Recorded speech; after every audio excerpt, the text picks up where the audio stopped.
Olá pessoal, meu nome é Isadora Barbosa, eu sou engenheira de alimentos e nesse vídeo eu vim falar um pouco sobre as enzimas e como elas podem produzir alimentos novos, práticos e saborosos. Imagine que você está num restaurante japonês e o seu sashimi vem desse jeito. Bom, no mínimo você ficaria curioso para saber como é que o filé veio dessa forma. Bom, esse filé é feito de dois peixes, o salmão e o atum. Isso mesmo, ele é formado de dois peixes que foram colados um no outro. Mas como é que isso aconteceu? Graças às enzimas. Mas você sabe o que é uma enzima?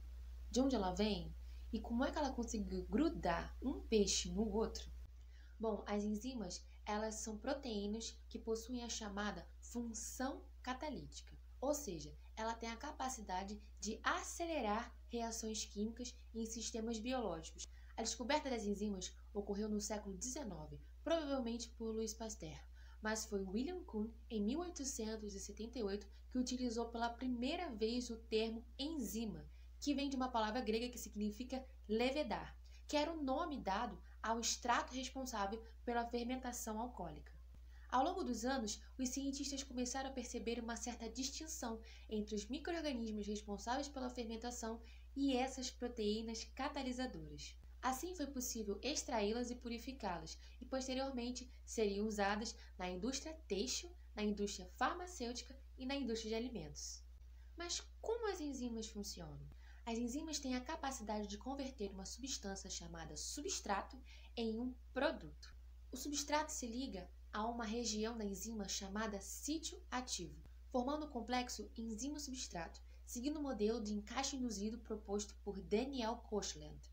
Devido à sua ação catalítica, as enzimas possuem a capacidade de reduzir a energia de ativação, que é a energia necessária para fazer a conversão do substrato em um produto. E assim, consequentemente, a velocidade da reação aumenta. Desse jeito, uma reação que demoraria milhares de anos para acontecer ocorre em poucos segundos. E as enzimas possuem uma outra característica muito interessante, que é a especificidade.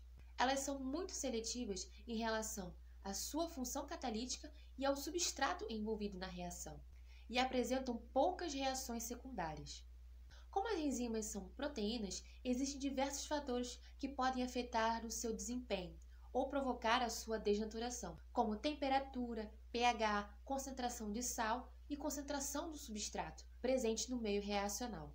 Mas você deve estar se perguntando, mas como é que as enzimas conseguiram unir os dois peixes? Calma que eu já estou chegando lá. As enzimas são divididas em 6 grandes grupos, de acordo com a Comissão sobre as Enzimas da União Internacional dos Bioquímicos. Na classe 1 estão as oxirredutáseas, que catalisam reações de oxirredução. Na classe 2 estão as transferases, que transferem grupos químicos entre si. Na classe 3 estão as hidrolases, que utilizam a molécula de água como receptor final da reação. Na classe 4 estão as chamadas liases, que criam ou quebram duplas ligações através do acréscimo ou retirada de grupos funcionais. A classe 5 são as chamadas isomerases, que convertem uma molécula em seu isômero. Na classe 6 estão as ligases, que formam ligações químicas através de reações de condensação. E a classificação das enzimas ela depende de 4 números. O primeiro diz respeito à reação que é catalisada, ou seja, a sua classe. O segundo indica a função envolvida. E o terceiro indica detalhes da reação, como, por exemplo, o tipo de substrato ou o grupo receptor. E o quarto é o número de série da subclasse da enzima. Mas as enzimas podem ser chamadas pelos seus nomes triviais, indicando o substrato e a natureza da reação. Por exemplo, a enzima EC23213 é a proteína glutamina gama-glutamiltransferase, mais conhecida popularmente como transglutaminase. Mas guarda esse nome que eu vou voltar nela daqui a pouco. As enzimas são amplamente utilizadas no desenvolvimento de alimentos, devido às condições brandas de temperatura e pressão para a sua utilização, e a sua maioria são de origem microbiana. Elas são utilizadas para produzir pães, biscoitos, laticínios, xaropes, cerveja, vinho e até suco de frutas. Existe uma infinidade de produtos feitos através das enzimas. E hoje em dia nós sabemos o quanto a falta delas pode ser um transtorno na hora de se alimentar. Os intolerantes à lactose e ao glúten que o digam, não é? Essas pessoas não possuem as enzimas necessárias para digerir essas moléculas, que podem gerar desconforto abdominal, gases, diarreia, mas nem tudo está perdido. Hoje nós temos diversos produtos no mercado sem glúten e sem lactose. E graças a quem? As enzimas, é claro. Viu como é que elas são super importantes para a nossa vida? Mas agora vamos ao que interessa. Se lembra da enzima que eu falei no meio do vídeo? A transglutaminase? Bom, foi ela que foi responsável por fazer a união entre os dois peixes. Mas como é que ela fez isso? Bom, as proteínas elas são compostas de aminoácidos, especialmente os do grupo lisina e glutamina. A transglutaminase catalisa a reação de transferência do grupo acila de um resíduo de glutamina da cadeia peptídica do peixe com um grupo amino de um resíduo de uma lisina da proteína do outro peixe, produzindo uma reação chamada reticulação.